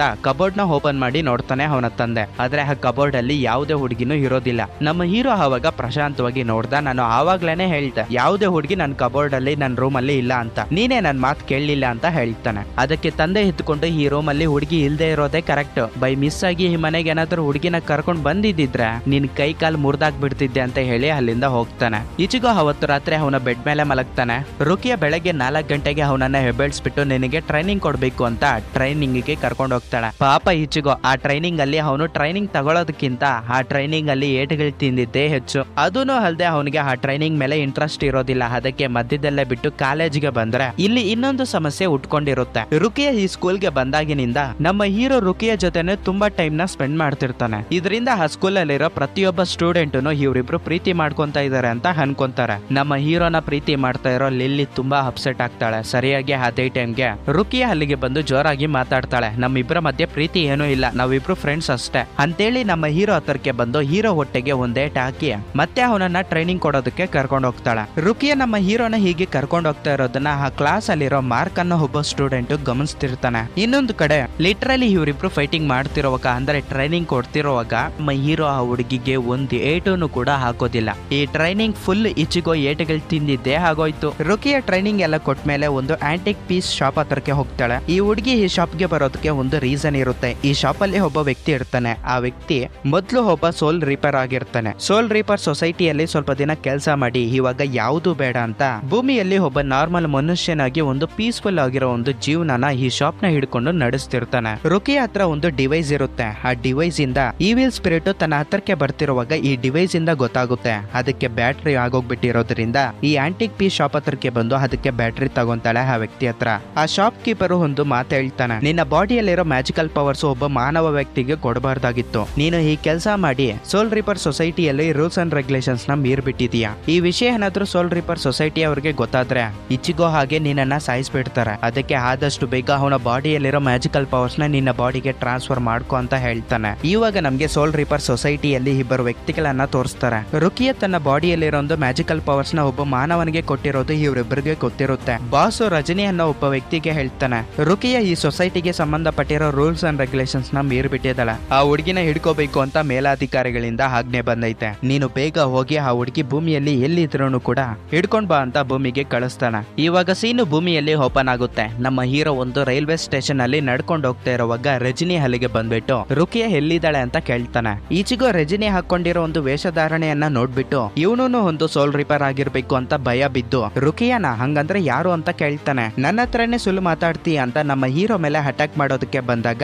ಈಚಿಗೋ ಅಲ್ಲಿಂದ ತಪ್ಸ್ಕೊಳ್ಳೋದಕ್ಕೆ ನೋಡ್ತಾನೆ. ರಜನಿ ನಮ್ಮ ಹೀರೋನ ಹಿಡ್ಕೊಳ್ಳೋದಕ್ಕೆ ಬರ್ತಿರುವಾಗ ಅವನ ಮೇಲೆ ಯಾರೋ ಬಿಲ್ಲು ಬನ ಹಾಕ್ತಾರೆ. ಅದು ಪವರ್ಫುಲ್ ಆಗಿರೋದು. ರಜನಿ ಆ ಬಿಲ್ಲು ಬನ ಬಾಣವನ್ನ ನೋಡ್ಬಿಟ್ಟು ಇದು ಕ್ವೆನ್ಸಿ ಅವ್ರಿಗೆ ಸಂಬಂಧಪಟ್ಟಿರೋದಲ್ಲ ಅಂತ ಭಯ ಬಿದ್ದು ಅಲ್ಲಿಂದ ಹೊಡೋಗ್ಬಿಡ್ತಾನೆ. ಇನ್ನೊಂದು ಕಡೆ ನಮ್ಮ ಹೀರೋನು ಕೂಡ ನನ್ನನ್ನ ಕಾಪಾಡಿದ್ದು ಯಾರು ಅಂತ ಅಚ್ಚರಿಯಿಂದ ಸುತ್ತಮುತ್ತ ನೋಡ್ತಾನೆ. ಆದ್ರೆ ಅವನಿಗೆ ಯಾರನ್ನು ಕೂಡ ಕಾಣಿಸೋದಿಲ್ಲ. ನಂತರ ಅವನ ಮನೆಗೆ ರಿಟರ್ನ್ ಆದ್ಮೇಲೆ ಕಬೋರ್ಡ್ ಅಲ್ಲಿ ಕುತ್ಕೊಂಡಿರೋ ರುಕಿಯಾಗೆ ಹೇಳ್ತಾನೆ, ನಾನು ರೈಲ್ವೆ ಸ್ಟೇಷನ್ ಅಲ್ಲಿ ನಡ್ಕೊಂಡು ಬರ್ತಿರೋವಾಗ ಯಾರೋ ಒಬ್ಬ ಅಜ್ಞಾತ ವ್ಯಕ್ತಿ ಬಂದ್ಬಿಟ್ಟು ನಿನ್ನ ಬಗ್ಗೆ ಕೇಳ್ದ. ನನಗೆ ಗೊತ್ತಿಲ್ಲ ಅಂದಾಗ ನನ್ನ ಮೇಲೆ ಅಟ್ಯಾಕ್ ಮಾಡೋದಕ್ಕಂತ ಬಂದ. ಸರಿಯಾಗಿ ಅದೇ ಟೈಮ್ಗೆ ಯಾರೋ ಅಜ್ಞಾತ ವ್ಯಕ್ತಿ ಬಂದ್ಬಿಟ್ಟು ನನ್ನನ್ನ ಕಾಪಾಡ್ದ ಅಂತ ಹೇಳ್ತಾನೆ. ಇದನ್ನೆಲ್ಲ ಕೇಳಿ ರುಕಿಯಾ ಎತ್ಕೊಂಡು, ಅವನು ಸೋಲ್ ರಿಪರ್ ಸೊಸೈಟಿಯಿಂದ ಬಂದಿರ್ಬೇಕು, ಅವನು ಒಬ್ಬ ಸೋಲ್ ರಿಪರ್, ನೀನು ಅವನ ಬಗ್ಗೆ ತಲೆ ಕೆಡಿಸ್ಕೊಡೋದಕ್ಕೆ ಹೋಗ್ಬೇಡ, ನಿನ್ನ ಟ್ರೈನಿಂಗ್ ಮೇಲೆ ಮಾತ್ರ ಗಮನ ಇಡು ಅಂತ ಹೇಳ್ತಾಳೆ. ಮಾರನೇ ದಿನ ಬೆಳಗ್ಗೆ ನಮ್ಮ ಹೀರೋ ಸ್ಕೂಲ್ಗೆ ಹೋಗಿ ಸ್ಕೂಲಲ್ಲಿ ಕುತ್ಕೊಂಡು ಊಟ ಮಾಡ್ತಿರುವಾಗ ಮಾರ್ಕ್ ಅನ್ನೋ ಒಬ್ಬ ಸ್ಟೂಡೆಂಟ್ ಅವನ ಹತ್ರಕ್ಕೆ ಬಂದ್ಬಿಟ್ಟು ನೀನೊಬ್ಬ ಸೋಲ್ ರಿಪರ್ ಅಲ್ವಾ ಅಂತ ಕೇಳ್ತಾನೆ. ನಮ್ಮ ಹೀರೋ ತಿಂತಾ ಇರೋ ಒಂದು ಊಟನ ಕೆಳಗಡೆಗೆ ಹೋಗಿದ್ಬಿಟ್ಟು ನಾನೊಬ್ಬ ಸೋಲ್ ರಿಪರ್ ಅಂತ ಇಲ್ಲಿರೋ ಸ್ಟೂಡೆಂಟ್ಸ್ ಗೆ ಗೊತ್ತಾಗ್ಬಾರ್ದು ಅಂತ ಅವನ ಹತ್ರ ಮಾತಾಡೋದಕ್ಕೆ ಬಿಲ್ಡಿಂಗ್ ಮೇಲೆಗೆ ಕರ್ಕೊಂಡೋಗಿ ನಾನು ಸೋಲ್ ರಿಪರ್ ಅಂತ ನಿನಗೆ ಗೊತ್ತಾಯ್ತು ಅಂತ ಕೇಳ್ತಾನೆ. ನಿನ್ನ ಬಾಡಿಯಲ್ಲಿ ಸ್ಪಿರಿಚುವಲ್ ಪವರ್ ಜಾಸ್ತಿ ಐತೆ ಅಂತ ಕಂಡ್ಕೊಂಡು ನಾನು 1 ಇಯರ್ ಬ್ಯಾಕ್ ನಿನ್ನ ಫಾಲೋ ಮಾಡಿಕೊಂಡು ಈ ಸ್ಕೂಲ್ಗೆನೆ ನಾನು ಜಾಯಿನ್ ಆಗಿದ್ದೀನಿ. ಆದ್ರೆ ನಾನು ಅಬ್ಸರ್ವ್ ಮಾಡಿರೋ ಹಾಗೆ ರುಕಿಯಾ ಬಂದ್ಮೇಲೆ ನಿನ್ನ ಬಾಡಿಯಲ್ಲಿ ಸ್ಪಿರಿಚುವಲ್ ಪವರ್ ಅನ್ನೋದು ಜಾಸ್ತಿ ಆಗೈತೆ. ಆ ಡೌಟ್ ಇಂದಾನೆ ನಿನ್ನ ಹತ್ರಕ್ಕೆ ಬಂದ್ಬಿಟ್ಟು ಸೋಲ್ ರಿಪರ್ ಅಂತ ಕೇಳಿದೆ ಅಂತ ಹೇಳ್ತಾನೆ. ಅದೆಲ್ಲ ಸರಿ, ನಿನಗೆ ಈ ಸೋಲ್ ರಿಪರ್ ಅದರ ಸೊಸೈಟಿ ಬಗ್ಗೆ ನಿನಗೆ ಗೊತ್ತು ಅಂತ ನಮ್ಮ ಹೀರೋ ಮಾರ್ಕ್ ಗೆ ಕೇಳಿದಾಗ ಮಾರ್ಕ್ ಅವನ ಸ್ಟೋರಿನೇ ಹೇಳ್ತಾನೆ. ನಾವು ಕ್ವಿನ್ಸಿ ಅನ್ನೋ ಒಂದು ಬುಡಕಟ್ಟು ಜನಾಂಗಕ್ಕೆ ಸೇರಿದವರು. ನಮ್ಮ ಬಾಡಿಯಲ್ಲೂ ಕೂಡ ನಿನ್ನ ಹಾಗೆ ಸ್ವಲ್ಪ ಮ್ಯಾಜಿಕಲ್ ಆಟ್ರಿಬ್ಯೂಟ್ಸ್ ಅನ್ನೋದು ಇರ್ತವೆ. ಆದ್ರೆ 1 ಇಯರ್ ಬ್ಯಾಕ್ ಈ ಸೋಲ್ ರಿಪರ್ಸ್ ನಮ್ಮ ಬುಡಕಟ್ಟು ಜನಾಂಗದವರ ಮೇಲೆ ಅಟ್ಯಾಕ್ ಮಾಡಿ ಎಲ್ಲರನ್ನ ಸಾಯಿಸ್ಬಿಟ್ಟಿದ್ದಾರೆ. ಆವತ್ತಿಂದ ನಾನು ಸೋಲ್ ರಿಪರ್ಸ್ ಮೇಲೆ ರಿವೆಂಜ್ ತಗೋಬೇಕು ಅಂತ ಹುಡುಕಾಡ್ತಾ ಇದ್ದೀನಿ. ಬಾ ನಾವಿಬ್ರು ಫೈಟ್ ಮಾಡೋಣ ಅಂದ್ಬಿಟ್ಟು ಒಂದು ರಿಂಗ್ ನ ತೆಗೆದು ಅದನ್ನ ಬಿಲ್ಲು ಬಾಣವಾಗಿ ಕನ್ವರ್ಟ್ ಮಾಡ್ತಾನೆ ಮಾರ್ಕ್. ಈಚಿಗೋ ಆ ಬಿಲ್ಲು ಬಾಣವನ್ನ ನೋಡ್ಬಿಟ್ಟು ನೀನೇ ತಾನೇ ನೆನ್ನೆ ರಾತ್ರಿ ನನ್ನನ್ನ ಕಾಪಾಡಿದ್ದು ಅಂತ ಕೇಳ್ತಾನೆ. ರಾತ್ರಿ ನಿನ್ನನ್ನ ಕಾಪಾಡಿದ್ದು ನಾನೇ, ಇವಾಗ ನಿನ್ ಜೊತೆ ಫೈಟ್ ಮಾಡಿ ನಿನ್ನನ್ನ ಸಾಯಿಸೋದು ಕೂಡ ನಾನೇ ಅಂತ ಅವನ ಮೇಲೆ ಅಟ್ಯಾಕ್ ಮಾಡೋದಕ್ಕೆ ಹೋಗ್ತಾನೆ. ಆದ್ರೆ ನಮ್ಮ ಹೀರೋ ಇದ್ಕೊಂಡು ನಾನು ಇವಾಗ ನಿನ್ ಜೊತೆ ಫೈಟಿಂಗ್ ಮಾಡೋದಕ್ಕೆ ಆಗಲ್ಲ, ಯಾಕಂದ್ರೆ ನನಗೆ ಸೋಲ್ ರಿಪರ್ ಆಗಿ ಹೇಗೆ ಕನ್ವರ್ಟ್ ಆಗ್ಬೇಕು ಅಂತ ನನಗೆ ಗೊತ್ತಿಲ್ಲ ಅಂತ ಹೇಳ್ತಾನೆ. ನಿನ್ನ ಬಾಡಿಯಲ್ಲಿರೋ ಸೋಲ್ ರಿಪರ್ಸ್ ನ ಹೇಗೆ ಆಚೆಗಡೆಗೆ ತರಬೇಕು ಅಂತ ನನಗೆ ಗೊತ್ತು ಅಂತ ಮಾರ್ಕ್ ಒಂದು ಸ್ಟೋನ್ ನ ಎತ್ಕೊಂಡು ಆ ಸ್ಟೋನ್ ನ ಪುಡಿ ಪುಡಿ ಮಾಡಕ್ ಬಿಡ್ತಾನೆ. ಅಂದ್ರೆ ಆ ಸ್ಟೋನ್ ನ ಮುರಿದ್ಬಿಟ್ಟು ಎವಿಲ್ ಸ್ಪಿರಿಟ್ಸ್ ನ ಇಲ್ಲಿಗೆ ಕರೀತಾನೆ.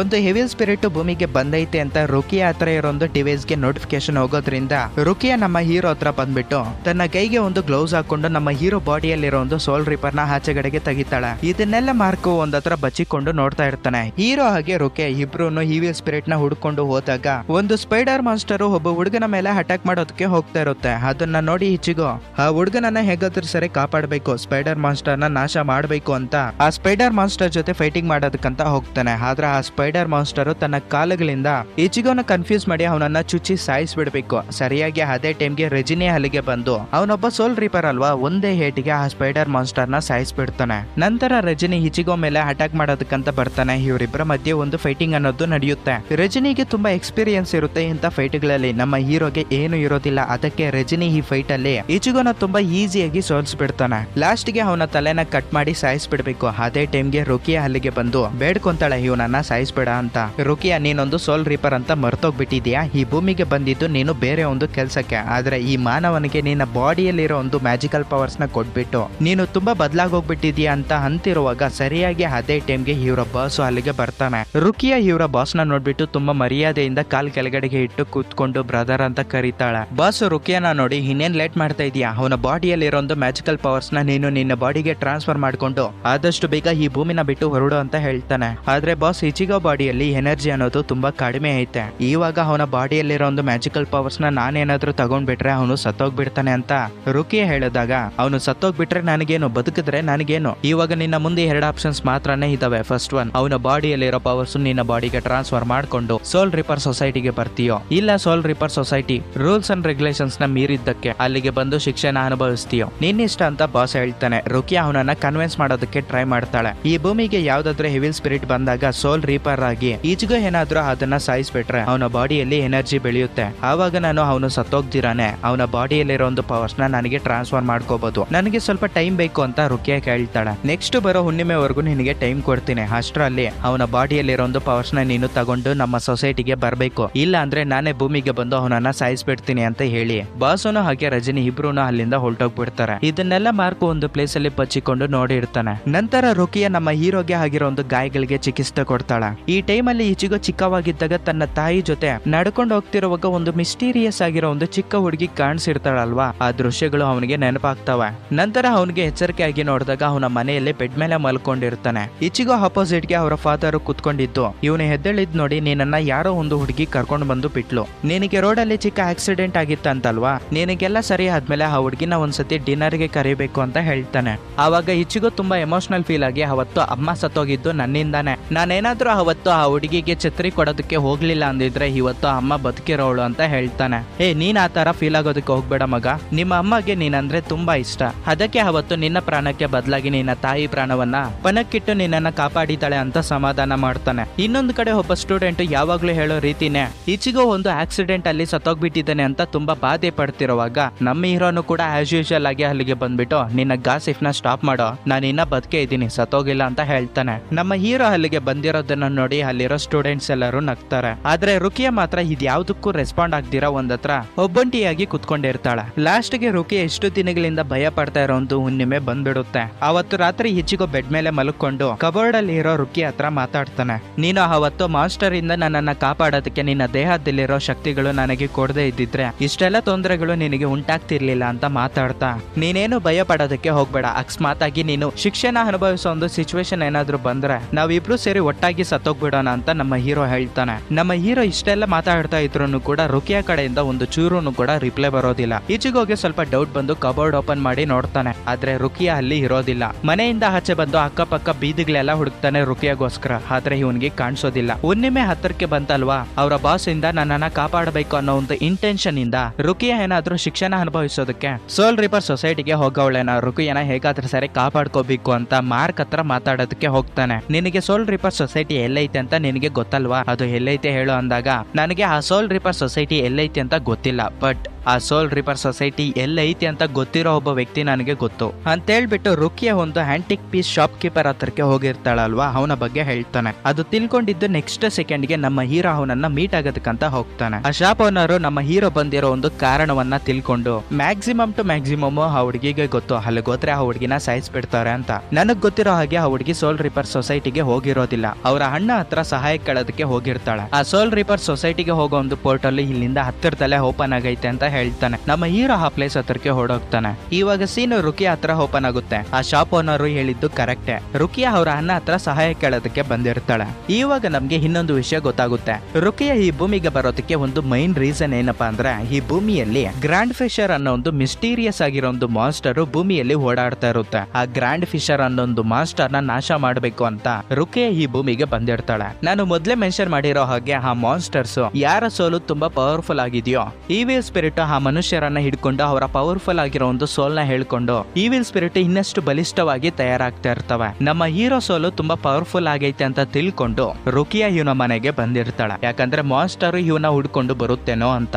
ರೆಜಿನಾ ರುಕಿಯಾ ಕಡೆ ನೋಡ್ಬಿಟ್ಟು ಆ ಗ್ರ್ಯಾಂಡ್ ಮಾಸ್ಟರ್ 100% ಈಚುಗುಣ ತಿಂದಾಗ್ಬಿಡುತ್ತೆ ಅಂತ ಅವನ್ಗೆ ಎತ್ಕೊಂಡೋಗಿ ನಿನ್ನ ಮ್ಯಾಜಿಕಲ್ ಪವರ್ಸ್ ನ ಟ್ರಾನ್ಸ್ಫರ್ ಮಾಡಿದೀಯಲ್ಲ ಅಂತ ಬೈತಿರ್ತಾನೆ. ಸರಿಯಾಗಿ ಅದೇ ಟೈಮ್ಗೆ ನಮ್ಮ ಹೀರೋ ಅಲ್ಲಿಗೆ ಬಂದ್ಬಿಟ್ಟು, ರುಕಿಯಾನ ನೀವು ಏನು ಮಾಡೋದಕ್ಕೆ ಹೋಗ್ಬೇಡಿ, ಗ್ರ್ಯಾಂಡ್ ಫಿಶರ್ ಅನ್ನೋ ಒಂದು ಮಾಸ್ಟರ್ ನ ನಾನ್ ನಾಶ ಮಾಡ್ತೀನಿ, ಆ ಪವರ್ಫುಲ್ ಆಗಿರೋ ಒಂದು ಮಾಸ್ಟರ್ ನ ನಾನೇನಾದ್ರೂ ನಾಶ ಮಾಡಿದ್ರೆ ರುಕಿಯಾಗೆ ನೀವು ಯಾವುದೇ ತರಹಂತಹ ಶಿಕ್ಷೆ ಹಾಕ್ಬಾರ್ದು, ಇದು ನನ್ನ ಚಾಲೆಂಜ್ ಅಂತ ಹೇಳ್ತಾನೆ. ಬಾಸ್ ಹಿಚ್ಕೋ ಕಡೆ ನೋಡ್ಬಿಟ್ಟು ಇವನು ಆ ಗ್ರ್ಯಾಂಡ್ ಫಿಶ್ ನ ನಾಶ ಮಾಡ್ತಾನೆ, ಅದಕ್ಕೆ ಚಾನ್ಸೇ ಇಲ್ಲ ಅಂತ ಒಳಗೊಳಗೆ ನಕ್ಕೊಂಡು, ಈ ಚಾಲೆಂಜ್ ಗೆ ನಾನು ರೆಡಿ, ನೀನೇನಾದ್ರೂ ಆ ಗ್ರ್ಯಾಂಡ್ ಫಿಶ್ ಅನ್ನ ಸಾಯಿಸ್ಲಿಲ್ಲ ಅಂದ್ರೆ ರುಕಿಯಾ ಹಾಗೆ ನಿನ್ನ ಇಬ್ಬರನ್ನ ಸಾಯಿಸ್ಬಿಡ್ತೀನಿ ಅಂತ ಹೇಳ್ತಾನೆ. ಮಾರನೇ ದಿನ ಬೆಳಗ್ಗೆಯಿಂದಾನೆ ಇವನ ಟ್ರೈನಿಂಗ್ ಅನ್ನೋದು ಸ್ಟಾರ್ಟ್ ಆಗುತ್ತೆ. ನಿಮ್ಗೆ ಗೊತ್ತಿರೋ ಹಾಗೆ ನಮ್ಮ ಹೀರೋಗೆ ಈ ಟ್ರೈನಿಂಗ್ ಮೇಲೆ ಇಂಟ್ರೆಸ್ಟ್ ಇರೋದಿಲ್ಲ, ಆದ್ರೆ ಇವತ್ತಿನಿಂದ ಕೊಡೋ ಒಂದು ಟ್ರೈನಿಂಗ್ ಅಲ್ಲಿ ತುಂಬಾ ಕಷ್ಟಪಟ್ಟು ರುಕಿಯಾ ಹೇಳ್ಕೊಡೋ ಒಂದು ಎಲ್ಲಾ ವಿದ್ಯೆಗಳನ್ನ ತಿಳ್ಕೊಂತಾನೆ, ಹಾಗೆ ಫೈಟಿಂಗ್ ಸ್ಕಿಲ್ಸ್ ನ ಇಂಪ್ರೂವ್ಮೆಂಟ್ ಮಾಡ್ಕೊಂತಾನೆ. ಒಂದು ದಿನ ರುಕಿಯಾ ನಮ್ಮ ಹೀರೋಗೆ ಆ ಗ್ರ್ಯಾಂಡ್ ಫಿಶರ್ ಗೆ ಸಂಬಂಧಪಟ್ಟಿರೋ ಎಲ್ಲ ವೀಕ್ನೆಸಸ್ ಹೇಳ್ಕೊಡ್ತಿರುವಾಗ ನಮ್ಮ ಹೀರೋಗೆ ಒಂದು ಡೌಟ್ ಬರುತ್ತೆ, ಆ ಗ್ರ್ಯಾಂಡ್ ಫಿಶರ್ ನೋಡೋದಕ್ಕೆ ಹೇಗಿರುತ್ತೆ ಅಂತ. ಆಕ್ಚುಲಿ ಹೇಳ್ಬೇಕಂದ್ರೆ ಆ ಗ್ರ್ಯಾಂಡ್ ಫಿಶರ್ ನೋಡೋದಕ್ಕೆ ತುಂಬಾ ಭಯಂಕರವಾಗಿ ತುಂಬಾ ಟೆಂಟಿಕಲ್ಸ್ ಇಂದ ತುಂಬಿಕೊಂಡಿರುತ್ತೆ. ಆದ್ರೆ ಗ್ರ್ಯಾಂಡ್ ಫಿಶರ್ ಯಾರ ಮೇಲೆ ಆದ್ರೂ ಅಟ್ಯಾಕ್ ಮಾಡೋದಕ್ಕೆ ಹೋದಾಗ ಫಸ್ಟ್ ಟೈಮ್ ಒಂದು ಚಿಕ್ಕ ಹುಡುಗಿ ರೂಪದಲ್ಲಿ ಹೋಗುತ್ತೆ ಅಂತ ಹೇಳ್ತಾಳೆ. ಆ ಮಾತನ್ನ ಕೇಳಿ ನಮ್ಮ ಹೀರೋಗೆ ಇನ್ನಷ್ಟು ಕೋಪ ಬರುತ್ತೆ ಆ ಮಾನ್ಸ್ಟರ್ ಮೇಲೆ, ಯಾಕಂದ್ರೆ ಚಿಕ್ಕವಾಗಿದ್ದಾಗ ಇವನ್ ಮೇಲೇನು ಒಂದು ಚಿಕ್ಕ ಹುಡುಗಿ ತರಾನೇ ಇವರ ತಾಯಿ ಮೇಲೆ ಅಟ್ಯಾಕ್ ಮಾಡಿರ್ತಾಳಲ್ವಾ, ಅದೇ ಗ್ರ್ಯಾಂಡ್ ಫಿಶರ್ ಆಗಿರ್ಬೋದು ಅಂತ ಆ ಗ್ರ್ಯಾಂಡ್ ಫಿಶರ್ ಮೇಲೆ ಇನ್ನ ಕೋಪ ಹೆಚ್ಚಾಗಿ ರಿವೆಂಜ್ ತಗೋಬೇಕು ಅಂತ ಫಿಕ್ಸ್ ಆಗಿ ನೆಕ್ಸ್ಟ್ ಡೇ ಮಾರ್ನಿಂಗ್ ಇಂದ ಅವನ ಟ್ರೈನಿಂಗ್ ಅನ್ನೋದು ಇನ್ನಷ್ಟು ಇಂಪ್ರೂವ್ಮೆಂಟ್ ಮಾಡ್ತಾನೆ. ಮೊದಲಿಗಿಂತ ಫಾಸ್ಟ್ ಆಗಿ ಅವನ ಫೈಟಿಂಗ್ ಸ್ಕಿಲ್ಸ್ ಅನ್ನೋದು ಇಂಪ್ರೂವ್ಮೆಂಟ್ ಮಾಡ್ಕೊಂತಾನೆ. ಒಂದು ದಿನ ರಾತ್ರಿ ನಮ್ಮ ಹೀರೋ ಫಾದರ್ ಮಕ್ಕಳನ್ನ ಡೈನಿಂಗ್ ಟೇಬಲ್ ಹತ್ರ ಕುತ್ತಿಸಿ, ನಾಳೆ ನಿಮ್ಮ ತಾಯಿ ಡೆತ್ ಆನಿವರ್ಸರಿ ಆಗಿರೋದ್ರಿಂದ ನಾವೆಲ್ಲರೂ ನಾಳೆ ನಿಮ್ಮ ತಾಯಿ ಸತ್ತೋಗಿರೋ ಒಂದು ಪ್ಲೇಸ್ಗೆ ಹೋಗಿ ಡೆತ್ ಆನಿವರ್ಸರಿನ ಮಾಡೋಣ ಅಂತ ಹೇಳಿ ಮಾರನೇ ಮಾರನೇ ದಿನ ಬೆಳಗ್ಗೆ ಅವರ ಮಕ್ಕಳನ್ನ ಕರ್ಕೊಂಡು ತಾಯಿ ಸತ್ತೋಗಿರೋ ಒಂದು ಪ್ಲೇಸ್ಗೆ ಹೋಗ್ತಾನೆ. ದಾರಿಯಲ್ಲಿ ಮಕ್ಕಳು ನಡ್ಕೊಂಡು ಹೋಗ್ತಿರುವಾಗ ನಮ್ಮ ಹೀರೋನ ತಂಗಿಯರಿಗೆ ಒಂದು ಪ್ಲೇಸ್ ಅಲ್ಲಿ ಒಂದು ಚಿಕ್ಕ ಹುಡುಗಿ ಅಳ್ತಾ ಇರೋದು ಕಾಣಿಸುತ್ತೆ. ಆ ಮಗುಗೆ ಏನಾಯ್ತು ಅಂತ ಈ ಸಿಸ್ಟರ್ಸ್ ಮಾತಾಡೋದಕ್ಕಂತ ಆ ಮಗು ಹತ್ರ ಹೋದಾಗ ಆವಾಗೆ ನಮ್ಗೆ ಗೊತ್ತಾಗುತ್ತೆ ಆ ಚಿಕ್ಕ ಮಗು ಒಂದು ಗ್ರ್ಯಾಂಡ್ ಫಿಶರ್ ಅಂತ. ಆ ಚಿಕ್ಕ ಮಗು ಮಾಸ್ಟರ್ ರೂಪಕ್ಕೆ ಬಂದು ಆ ಚಿಕ್ಕ ಮಕ್ಕಳನ್ನ ಹಿಡ್ಕೊಳ್ಳುತ್ತೆ. ಆ ಮಕ್ಕಳಿಬ್ರು ಜೋರಾಗಿ ಕಿರ್ಚೋದ್ರಿಂದ ನಮ್ಮ ಹೀರೋ ತನ್ನ ತಾಯಿ ಸಮಾಧಿ ಹತ್ರಕ್ಕೆ ನಡ್ಕೊಂಡು ಹೋಗ್ತಿರುವಾಗ ತನ್ನ ತಂಗಿಯರು ಕಿರ್ಚಾಡೋ ಒಂದು ಶಬ್ದ ಕೇಳಿಸುತ್ತೆ. ನನ್ನ ತಂಗಿಯರಿಗೆ ಏನಾಯ್ತು ಅಂತ ತಂಗಿಯರ್ನ ಹುಡ್ಕೊಂಡು ಬಂದಾಗ ಅಲ್ಲಿ ಗ್ರ್ಯಾಂಡ್ ಫಿಶರ್ ನಿಜವಾದ ರೂಪ ನೋಡಿ ಆಶ್ಚರ್ಯ ಪಡ್ತಾನೆ. ನಂತರ ರುಕಿಯಾ ತನ್ನ ಕೈಗೆ ಗ್ಲೌಸ್ ಹಾಕೊಂಡು ನಮ್ಮ ಹೀರೋ ಬಾಡಿಯಲ್ಲಿ ಹಣಗಿರೋ ಸೋಲ್ ರಿಪರ್ ನ ಆಚೆಗಡೆಗೆ ತೆಗಿತಾಳೆ. ಈಚಿಗೂ ತನ್ನ ಹತ್ರ ಇರೋ ಒಂದು ಖಡ್ಗನ ಉಪಯೋಗ ಮಾಡ್ಕೊಂಡು ಹೇಗೋ ಹಾಗೆ ತುಂಬಾ ಕಷ್ಟಪಟ್ಟು ತನ್ನ ತಂಗಿಯರ್ನ ಕಾಪಾಡ್ಕೊಂತಾನೆ. ನಂತರ ಅವನ ಹತ್ರ ಇರೋ ಒಂದು ಖಡ್ಗನ ಉಪಯೋಗ ಮಾಡ್ಕೊಂಡು ಆ ಮಾಸ್ಟರ್ ನ ಸಾಯಿಸ್ಬಿಡೋಣ ಅಂತ ಹೋಗ್ತಿರೋವಾಗ ನಮ್ಮ ಹೀರೋಗೆ ತನ್ನ ತಾಯಿ ನಿಜವಾಗ್ಲೂ ತನ್ನ ಮುಂದೆ ಬಂದಿರೋ ಹಾಗೆ ಕಾಣಿಸ್ತಾಳೆ. ಆಕ್ಚುಲಿ ಹೇಳ್ಬೇಕಂದ್ರೆ ಗ್ರ್ಯಾಂಡ್ ಫಿಶರ್ ತನ್ನ ತಾಯಿ ಮುಂದೆ ಬಂದಿರೋ ಹಾಗೆ ಒಂದು ಇಲ್ಯೂಷನ್ ನ ಕ್ರಿಯೇಟ್ ಮಾಡಿರುತ್ತೆ. ಆ ಮಾಸ್ಟರ್ ನಮ್ಮ ಹೀರೋನ ವಶಪಡಿಸ್ಕೊಂಡು ಅವನನ್ನ ಸಾಯಿಸ್ಬಿಡ್ಬೇಕು. ಸರಿಯಾಗಿ ಅದೇ ಟೈಮ್ಗೆ ಈಚೆಗೋಗಿ ರುಕಿಯ ಮಾತುಗಳು ಕೇಳಿಸ್ತವೆ. ನೀನ್ ನೋಡ್ತಾ ಇರೋದೆಲ್ಲ ನಿಜ ಅಲ್ಲ, ಅದೊಂದು ಇಲ್ಯೂಷನ್ ಅಂತ ಹೇಳೋದ್ರಿಂದ ಜಸ್ಟ್ ಮಿಸ್ ಅಲ್ಲಿ ನಮ್ಮ ಹೀರೋ ಆ ಮಾನ್ಸ್ಟರ್ ಕಡೆಯಿಂದ ತಪ್ಸ್ಕೊಂತಾನೆ. ಇವಾಗ ಆ ಗ್ರ್ಯಾಂಡ್ ಫಿಶರ್ ಅನ್ನೋ ಒಂದು ಮಾನ್ಸ್ಟರ್ ತನ್ನ ನಿಜವಾದ ರೂಪಕ್ಕೆ ಬರುತ್ತೆ. ಅದು ನೋಡೋದಕ್ಕೆ 8 ಕಣ್ಣುಗಳನ್ನ ಹಾಕೊಂಡು ತನ್ನ ಬಾಡಿ ಎಲ್ಲ ಟೆಂಟಿಕಲ್ಸ್ ನ ಹಾಕೊಂಡು ನೋಡೋದಕ್ಕೆ ಭಯಂಕರವಾಗಿ ಇರುತ್ತೆ. ನಂತರ ನಮ್ಮ ಹೀರೋ ಹಾಗೆ ಆ ಮಾನ್ಸ್ಟರ್ ನಡುವೆ ಫೈಟಿಂಗ್ ಅನ್ನೋದು ಸ್ಟಾರ್ಟ್ ಆಗುತ್ತೆ. ಇವರಿಬ್ರು ಫೈಟ್ ಮಾಡ್ಕೊಂಡು ಸಿಟಿ ಒಳಗಡೆಗೆ ಬಂದ್ಬಿಡ್ತಾರೆ. ಆ ಮಾನ್ಸ್ಟರ್ ನೋಡೋದಕ್ಕೆ ತುಂಬಾ ದೊಡ್ಡದಾಗಿರುತ್ತೆ. ಅದರಿಂದ ಸಿಟಿಯಲ್ಲಿರೋ ಬಿಲ್ಡಿಂಗ್ಗಳು ಹಾಗೆ ಕಾರುಗಳು ಎಲ್ಲ ಸರ್ವನಾಶ ಮಾಡ್ಕೊಂಡು ನಮ್ಮ ಹೀರೋ ಮೇಲೆ ಅಟ್ಯಾಕ್ ಮಾಡೋದಕ್ಕೆ ಬರ್ತಿರುತ್ತೆ. ಇಲ್ಲಿ ವಿಚಿತ್ರ ಏನಪ್ಪಾ ಅಂದ್ರೆ ಅಲ್ಲಿರೋ ನಾರ್ಮಲ್ ಪ್ರಜೆಗಳಿಗೆ ನಮ್ಮ ಹೀರೋ ಹಾಗೆ ಆ ಮಾನ್ಸ್ಟರ್ ಕಾಣ್ತಿರೋದಿಲ್ಲ. ಯಾಕಂದ್ರೆ ಅದೊಂದು ಈವಿಲ್ ಸ್ಪಿರಿಟ್. ಹಾಗೆ ನಮ್ಮವನು ಒಂದು ಸೋಲ್ ರಿಪೇರ್ ಆಗಿರೋದ್ರಿಂದ ನಾರ್ಮಲ್ ಪ್ರಜೆಗಳಿಗೆ ಕಾಣೋದಿಲ್ಲ. ಆಕ್ಚುಲಿ ಹೇಳ್ಬೇಕಂದ್ರೆ ಅಲ್ಲಿರೋ ಪ್ರಜೆಗಳಿಗೆ ಯಾವುದೋ ಒಂದು ತೂಫಾನ್ ಉಂಟಾಗಿ ಇಷ್ಟೆಲ್ಲ ವಿಧ್ವಂಸ ನಡೀತಿರೋ ಹಾಗೆ ಕಾಣ್ತಾ ಇರುತ್ತೆ. ಇನ್ನೊಂದು ಕಡೆ ನಮ್ಮ ಹೀರೋ ಹಾಗೆ ಈ ಮಾನ್ಸ್ಟರ್ ನಡುವೆ ನೆಕ್ಸ್ಟ್ ಲೆವೆಲ್ ಫೈಟ್ ಸೀನ್ ಅನ್ನೋದು ನಡೀತಾ ಇರುತ್ತೆ. ಲಾಸ್ಟ್ ಗೆ ಈ ಮಾನ್ಸ್ಟರ್ ನಮ್ಮ ಹೀರೋನ ಸೋಲ್ಸ್ಬಿಟ್ಟು ಅವನನ್ನ ಸಾಯಿಸಾಕ್ಬಿಡ್ಬೇಕು. ಸರಿಯಾಗಿ ಅದೇ ಟೈಮ್ಗೆ ಆ ಮಾನ್ಸ್ಟರ್ ಮಕ್ಕಕ್ಕೆ ಒಂದು ಹಾರೋ ಬಂದು ಬೀಳುತ್ತೆ. ಅದು ಬೇರೆ ಯಾರು ಅಲ್ಲ, ಮಾರ್ಕ್ ನಮ್ಮ ಹೀರೋಗೆ ಸಹಾಯ ಮಾಡೋದಕ್ಕಂತ ಅಲ್ಲಿಗೆ ಬಂದಿರ್ತಾನೆ. ಮಾರ್ಕ್ ನಮ್ಮ ಹೀರೋಗೆ ಸಹಾಯ ಮಾಡೋದಕ್ಕೆ ಬರ್ತಾನೆ ಅಂತ ನಮ್ಮ ಹೀರೋ ಹಾಗೆ ರುಕಿಯಾನು ಕೂಡ ಎಕ್ಸ್ಪೆಕ್ಟ್ ಮಾಡಿರೋದಿಲ್ಲ. ಒಂದು ಕಡೆ ಮಾರ್ಕ್ ತನ್ನ ಹತ್ರ ಇರೋದು ಬಿಲ್ಲು ಬಾಣವನ್ನ ಉಪಯೋಗ ಮಾಡ್ಕೊಂಡು ಮಾನ್ಸ್ಟರ್ ತಲೆಗೆ ಹೊಡಿತಾ ಇದ್ರೆ, ಇನ್ನೊಂದು ಕಡೆ ಈಚಿಗೋ ತನ್ನ ಹತ್ರ ಇರೋದು ಖಡ್ಗನ ಉಪಯೋಗ ಮಾಡ್ಕೊಂಡು ಆ ಮಾನ್ಸ್ಟರ್ ಟೆಂಟಿಕಲ್ಸ್ ಮೇಲೆ ಅಟ್ಯಾಕ್ ಮಾಡ್ತಿರ್ತಾನೆ. ಇವರಿಬ್ರು ಒಂದೇ ಸತಿ ಅಟ್ಯಾಕ್ ಮಾಡ್ತಾ ಇರೋದ್ರಿಂದ ಆ ಮಾನ್ಸ್ಟರ್ ಗೆ ತುಂಬಾ ಇರಿಟೇಟ್ ಫೀಲ್ ಆಗಿ ತುಂಬಾ ಕೋಪ ಬಂದು ಅಲ್ಲಿ ಒಂದು ತೂಫಾನ ಕ್ರಿಯೇಟ್ ಮಾಡಿ ಇವರಿಬ್ಬರನ್ನ ಎತ್ತಿ ಬಿಸಾಕ್ಬಿಡುತ್ತೆ. ಇದರಿಂದ ನಮ್ಮ ಹೀರೋ ಒಂದು ಬಸ್ ಅಲ್ಲಿ ಬಂದು ಬೀಳ್ತಾನೆ. ಗ್ರ್ಯಾಂಡ್ ಫಿಶರ್ ನಮ್ಮ ಹೀರೋ ಬಿದ್ದಿರೋ ಒಂದು ಬಸ್ ನ ಪುಡಿ ಪುಡಿ ಮಾಡಾಕ್ಬಿಟ್ಟು ನಮ್ಮ ಹೀರೋನ ಸಾಯಿಸಾಕ್ಬಿಡ್ಬೇಕು ಅಂತ ನಮ್ಮ ಹೀರೋ ಮೇಲೆ ಅಟ್ಯಾಕ್ ಮಾಡೋದಕ್ಕೆ ಹೋಗುತ್ತೆ. ಆ ಗ್ರ್ಯಾಂಡ್ ಫಿಶರ್ ನಮ್ಮ ಹೀರೋ ಮೇಲೆ ಮಾತ್ರನೇ ಅಟ್ಯಾಕ್ ಮಾಡ್ತಾ ಇರುತ್ತೆ. ಸರಿಯಾಗಿರೋ ಒಂದು ಟೈಮ್ ನ ನೋಡ್ಕೊಂಡಿರೋ ಮಾರ್ಕ್ ತನ್ನ ಬಿಲ್ಲು ಬಾಣವನ್ನ ಉಪಯೋಗ ಮಾಡ್ಕೊಂಡು ಹಾರನ ಕರೆಕ್ಟ್ ಆಗಿ ತನ್ನ ಕಣ್ಣಿಗೆ ಬಿಡ್ತಾನೆ. ಸರಿಯಾಗಿ ಅದೇ ಟೈಮ್ಗೆ ನಮ್ಮ ಹೀರೋನು ಕೂಡ ತನ್ನ ಹತ್ರ ಇರೋ ಒಂದು ಖಡ್ಗನ ಉಪಯೋಗ ಮಾಡ್ಕೊಂಡು ಆ ಗ್ರ್ಯಾಂಡ್ ಫಿಶರ್ ಅನ್ನೋ ಒಂದು ಮಾನ್ಸ್ಟರ್ ತಲೆಗೆ ಹೊಡಿತಾನೆ. ಇದರಿಂದ ಆ ಗ್ರ್ಯಾಂಡ್ ಮಾಸ್ಟರ್ ಸತ್ತೋಗ್ಬಿಡುತ್ತೆ. ಈಚಿಗೂ ಈ ಮಾನ್ಸ್ಟರ್ ಕತೆ ಮುಗೀತು ಅಂತ ತುಂಬಾ ಸಂತೋಷದಿಂದ ಮಾರ್ಕ್ ಗೆ ಥ್ಯಾಂಕ್ಸ್ ಅಂತ ಹೇಳ್ತಾನೆ. ಚಚ್ಚ ಇದಕ್ಕೆಲ್ಲ ಥ್ಯಾಂಕ್ಸ್ ಹೇಳ್ತಿ ಅಂತ ಮಾರ್ಕ್ ನಮ್ಮ ಹೀರೋ ಹತ್ರ ಮಾತಾಡ್ತಿರುವಾಗ ರೆಜಿನಾ ಹಿಂದ್ಗಡೆಯಿಂದ ತನ್ನ ಖಡ್ಗನ ಉಪಯೋಗ ಮಾಡ್ಕೊಂಡು ಮಾರ್ಕ್ ಗೆ ಚುಚ್ಚಿ ಸಾಯಿಸ್ಬಿಡ್ತಾನೆ. ಮೊದ್ಲೇ ನಿಮ್ಗೆ ಹೇಳಿದ್ನಲ್ವಾ, ಕ್ವಿನ್ಸಿ ಅನ್ನೋ ಒಂದು ಬುಡ್ಕಟ್ಟು ಜನಾಂಗದವರನ್ನ ಸೋಲ್ ರಿಪರ್ಸ್ ಸಾಯಿಸ್ಬಿಟ್ಟಿರ್ತಾರೆ ಅಂತ. ಈ ಕ್ವಿನ್ಸಿ ಬುಡ್ಕಟ್ಟು ಜನಾಂಗದಲ್ಲಿ ಈ ಮಾರ್ಕ್ ಒಬ್ಬನೇ ಮಿರ್ಕಿರ್ತಾನೆ. ಇದಕ್ಕೆ ರೀಸನ್ ಏನು ಅಂತ ಗೊತ್ತಿರೋದೆಲ್ಲ ಮೇ ಬಿ ಪಾರ್ಟ್ 2 ಇರ್ಬೋದು. ಚೆಕ್ ಮಾಡ್ತೀನಿ, ಆ ಮೂವಿ ಏನಾದ್ರೂ ಬಂದಿದ್ರೆ ಎಕ್ಸ್ಪ್ಲೇನ್ ಮಾಡ್ತೀನಿ. ಆ ಪ್ಲೇಸ್ ಗೆ ಇವರ ಬಾಸುನು ಕೂಡ ಬಂದಿರ್ತಾನೆ. ಬಾಸು ರುಕಿಯ ಕಡೆ ನೋಡ್ಬಿಟ್ಟು, ರುಕಿಯಾ ನೀನು ಈ ಭೂಮಿಗೆ ಬಂದಿರೋ ಒಂದು ಕೆಲಸ ಮುಗ್ದೋಗ್ಬಿಟ್ಟೈತೆ. Grand Fisher ಸತ್ತೋಗ್ಬಿಟ್ಟವನೆ. ಈಚಿಗೂ ಬಾಡಿಯಲ್ಲಿರೋ ಒಂದು ಶಕ್ತಿಗಳನ್ನ ನಿನ್ನ ಬಾಡಿಗೆ ಟ್ರಾನ್ಸ್ಫರ್ ಮಾಡ್ಕೊ, ಅವನು ಸತ್ತೋದ್ರು ಪರವಾಗಿಲ್ಲ ಅಂತ ಹೇಳ್ಬಿಟ್ಟು ರೆಜಿನಾನ ಕಳಿಸ್ತಾನೆ. ನಮ್ಮ ಹೀರೋ ಆ ಮಾನ್ಸ್ಟರ್ ನಡುವೆ ಹೋರಾಡಿ ತುಂಬಾ ಸುಸ್ತಾಗೋಗ್ಬಿಟ್ಟಿರ್ತಾನೆ. ಆದ್ರೂ ಕೂಡ ರೆಜಿನಾ ಹತ್ರ ಹೋರಾಡೋದಕ್ಕೆ ಬರ್ತಾನೆ. ಲಾಸ್ಟ್ ಟೈಮ್ ನಮ್ಮ ಹೀರೋ ರೆಜಿನಾ ಹತ್ರ ಹೋರಾಡುವಾಗ ಸೋತೋಗ್ಬಿಟ್ಟಿದ್ದ. ಆದ್ರೆ ಈ ಸತಿ ನಮ್ಮ ಹೀರೋಯಿನ್ ಆಗಿರೋ ರುಕಿಯಾನ ಕಾಪಾಡಬೇಕು ಅನ್ನೋ ಒಂದು ಇಂಟೆನ್ಷನ್ ಇಂದ ತುಂಬಾ ಕಷ್ಟಪಟ್ಟು ಅವನಿಗೆ ಟಫ್ ಕಾಂಪಿಟೇಷನ್ ಕೊಡ್ತಾನೆ. ಈ ಫೈಟ್ ನೋಡೋದಕ್ಕೆ ತುಂಬಾ ಅದ್ಭುತವಾಗಿರುತ್ತೆ. ತುಂಬಾ ಹೊತ್ತು ನಮ್ಮ ಹೀರೋ ರೆಜಿನಾ ಹತ್ರ ಹೋರಾಡಿ ಲಾಸ್ಟ್ ಗೆ ರೆಜಿನಾನ ಸೋಲ್ಸ್ಬಿಡ್ತಾನೆ. ಅದನ್ನ ನೋಡಿ ಬಾಸ್ ಲಾಸ್ಟ್ ಗೆ ನಾನೇ ಇವನ ಹತ್ರ ಹೋರಾಡ್ಬೇಕಂತ ಈಚಿಗೋ ಹತ್ರ ಫೈಟ್ ಮಾಡೋದಕ್ಕಂತ ಬರ್ತಾನೆ. ಇವಾಗ ನೀವು ಅನ್ಕೊಂಡಿರ್ತೀರಾ ಈಚಿಗೋ ಬಾಸ್ ಮೇಲೆ ಅಟ್ಯಾಕ್ ಮಾಡಿ ಅವನನ್ನು ಸೋಲ್ಸ್ಬಿಡ್ತಾನೇನೋ ಅಂತ. ಆ ಬಾಸ್ ಗೆ ತುಂಬಾ ಪವರ್ಫುಲ್ ಆಗಿರೋ ಒಂದು ಮ್ಯಾಜಿಕಲ್ ಶಕ್ತಿಗಳು ಇರ್ತವೆ. ನಮ್ಮ ಹೀರೋ ಮಾಡಿರೋ ಒಂದು ಅಟ್ಯಾಕ್ ನ ಅವನ ಬೆರಳುಗಳಿಂದಾನೇ ಸ್ಟಾಪ್ ಮಾಡ್ತಾನೆ. ಜಸ್ಟ್ ಒಂದೇ ಹೇಟ್ಗೆ ನಮ್ಮ ಹೀರೋನ ಸೋಲ್ಸ್ಬಿಟ್ಟು ಬಾಸ್ ರುಕಿ ಹತ್ರ ಹೋಗ್ತಿರುವಾಗ ನಮ್ಮ ಹೀರೋ ಕೆಳಗಡೆಗೆ ಬಿದ್ದೋಗ್ಬಿಟ್ಟಿರ್ತಾನೆ. ಅವನ್ಗೆ ಎದ್ದೇಳೋದಕ್ಕೂ ಕೂಡ ಪುರ್ಸೋತಿರೋದಿಲ್ಲ. ಆದ್ರೆ ಬಾಸ್ ಕಾಲ್ನ ಹಿಡ್ಕೊಂತಾನೆ. ರುಕಿಯ ಮೇಲೆ ಕೈ ಹಾಕೋದಕ್ಕೆ ಹೋಗ್ಬೇಡ ಅಂತ. ಆ ಬಾಸ್ಗೆ ತುಂಬಾ ಕೋಪ ಬಂದು ರಕ್ತ ಬರೋ ಹಾಗೆ ಅವನ್ಗೆ ಹೊಡಿತಾನೆ. ಮತ್ತೆ ರುಕಿಯ ಹತ್ರ ಹೋಗ್ತಿರುವಾಗ ನಮ್ಮ ಹೀರೋ ಮತ್ತೆ ಬಾಸ್ ಕಾಲ್ನ ಹಿಡ್ಕೊಂತಾನೆ. ರುಕಿಯ ಮೇಲೆ ಕೈ ಮಾತ್ರ ಹಾಕೋದಕ್ಕೆ ಹೋಗ್ಬೇಡ ಅಂತ.